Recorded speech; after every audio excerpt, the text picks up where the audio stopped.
friendors. And friendors is actually friends that are vendors. It's kind of just a word that I completely made up.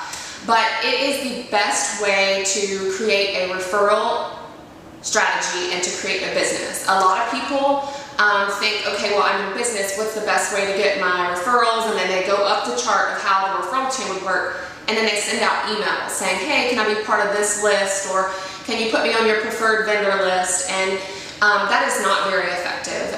If you would think about someone would send you an email and just want you to put you on your list, I'm not going to put you on my list, because when you refer someone, that's your name, that's your brand that you're recommending. So if something goes bad, it can come back to reflect on you, because you're the one that passed the name along.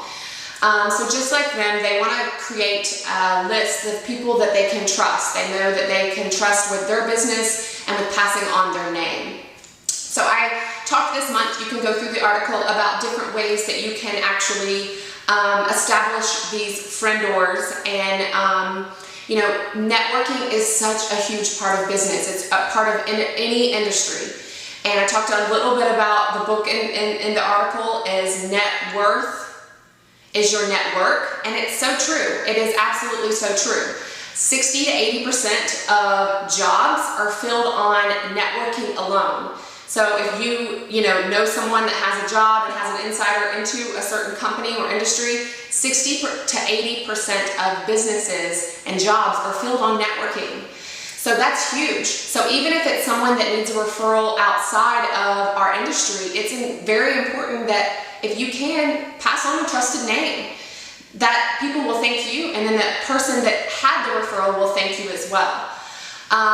So, networking is all about building relationships, and it's just like if you would, build a friendship. You have to get to know them. You have to get to know them on a personal level, and that does require opening up. But networking is the cornerstone to your entire business and to your entire brand. So I talked about doing a lot of these things, but I don't think you can do these things in hopes of just getting a referral, in hopes of just getting business. I think that you have to do them to give back, and I think you have to do them with the intention of helping someone else, and don't expect anything in return. If you get a referral, if you get something back, great. But I don't think that that should be your focus. So if you can take anything away from this, it is get yourself out there. I know it's one of the hardest things to do. I have a really hard time when I get into a gigantic room of people. I'm like, okay, where's the food? Okay. So, I do that because it's something that I can do and it'll distract my mind. I have a really hard time in a group full of people.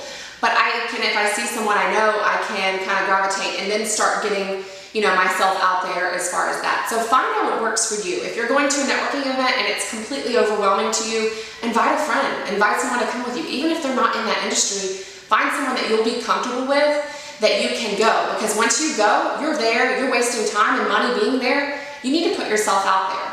And persistence is the key.